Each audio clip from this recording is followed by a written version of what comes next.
Assalamualaikum warahmatullahi wabarakatuh. Nama saya Fajar Agung Nugroho, dari kelas TI 20 ARPL 1. Saya akan mempresentasikan studi kasus perancangan data warehouse perpustakaan pada mata kuliah data warehouse. Sumber data. Sumber data yang digunakan dalam penelitian ini adalah database perpustakaan Universitas Bina Dharma.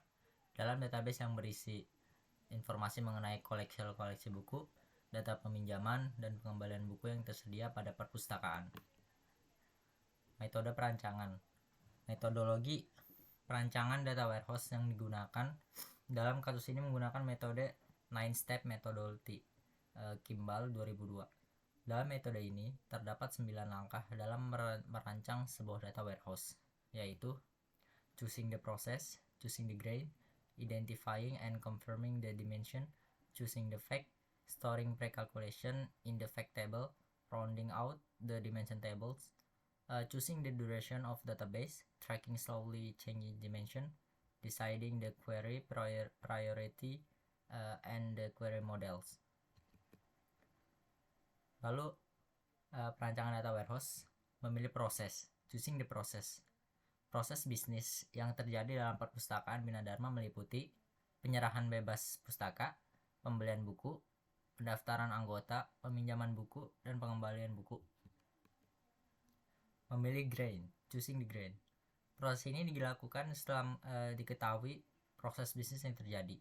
Grade ini nantinya akan dijadikan sebagai fact table dalam data warehouse berdasarkan proses bisnis yang telah didefinisikan. Grade yang dihasilkan meliputi jumlah buku, jumlah mahasiswa, jumlah dosen, dan jumlah buku yang dipinjam. Mengidentifikasi dan penyesuaian dimensi, identifying and confirming the dimension. Langkah ketiga dalam perancangan data warehouse yaitu identifikasi dimensi yang berhubungan dengan tabel fakta. Dari hasil identifikasi, maka dapat ditentukan dimensi yang terlibat meliputi dimensi mahasiswa, dimensi dosen, buku, dan waktu. Lalu ada memilih fakta, choosing the fact.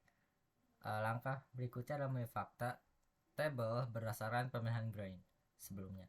Tabel fakta yang didapat dari analisis terdiri fakta peminjaman dan fakta pengembalian. Rancangan fact table yang dihasilkan dalam penelitian ini adalah fact table peminjaman dan fact table pengembalian buku. Nah, gambar fact table peminjaman dan fact table pengembalian buku dapat dilihat pada gambar 1 dan gambar 2.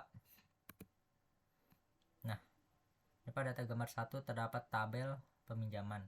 Ada dimensi anggota yang terdiri dari ID anggota, nama, status. Lalu ada dimensi waktu, ID waktu, hari, minggu, bulan, dan tahun.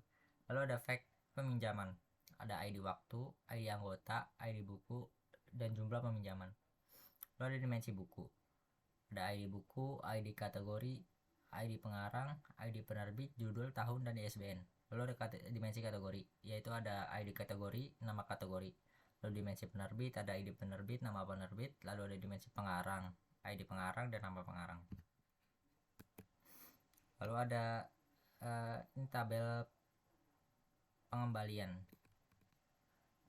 Ada dimensi anggota, ada ID anggota, nama, status, dimensi waktu, fact table pengembalian, ID waktu, anggota, buku, jumlah peminjaman, dimensi buku, dimensi kategori, dimensi penerbit, lalu dimensi pengarang.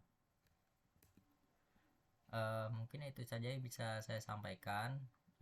Ada salah kata mohon dimaafkan. Wassalamualaikum warahmatullahi wabarakatuh.